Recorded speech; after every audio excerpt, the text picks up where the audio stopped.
Hey guys, welcome back to my YouTube channel. In today's video, we are going to study the chapter Fire and Ice. So without wasting time, let's get started. Before moving forward, let's first discuss the introduction of the poem. So Robert Frost's poem Fire and Ice expresses the profound idea that the world would end in either of two ways, either by ice or fire.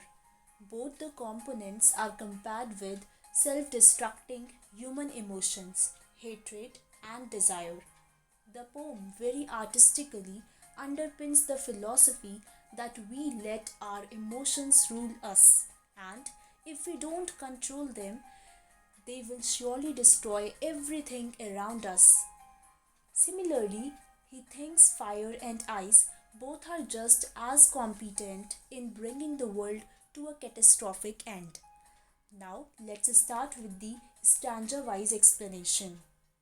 So, let's move to the first stanza.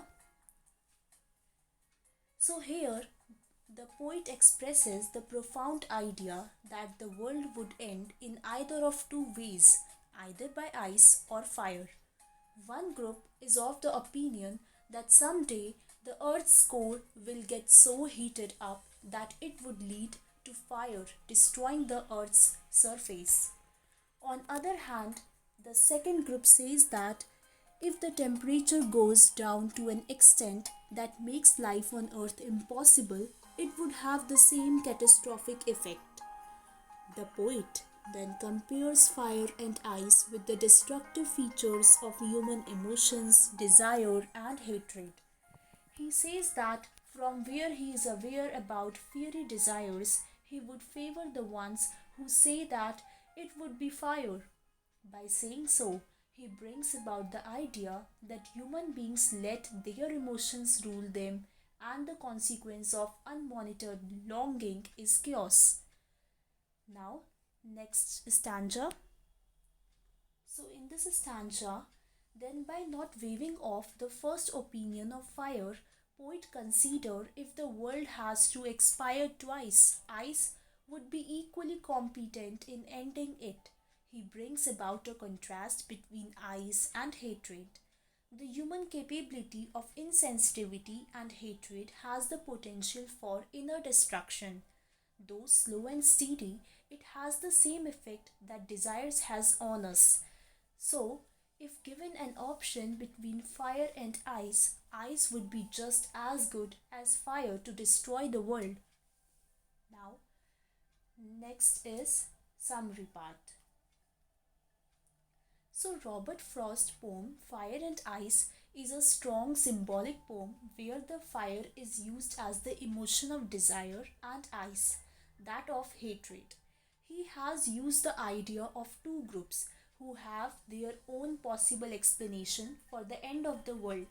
One is of the opinion that fire alone can destroy each and every possibility of life on earth, while the other thinks that if ice, as a result of extremely low temperature, could cover the earth's surface, it would lead to the end of the world. Both the components are compared with self destructing human emotion, hatred, and desire. The poet is original of the opinion that he has been very closely associated with the fiery desires and considers it capable of bringing human beings on the verge of destruction. Thus, he considers fire as more competent for destruction. But then he thinks that icy hatred is just as capable of ruining humans, though slowly and steadily. Therefore, if Earth was to end twice, ice would be just as good as fire. If a fire would lead to rapid destruction, ice would lead to silent damage. Similarly, if the fire is pure passion, ice is pure reason. Thus, the poem very artistically underpins the philosophy that we let our emotions rule us, and if we don't control them, they will surely bring us on the verge of chaos. So, that was all about the poem Fire and Ice. I hope you understand it. If you really like the video, don't forget to subscribe my channel for regular updates. and do share this video among your friends. Thank you.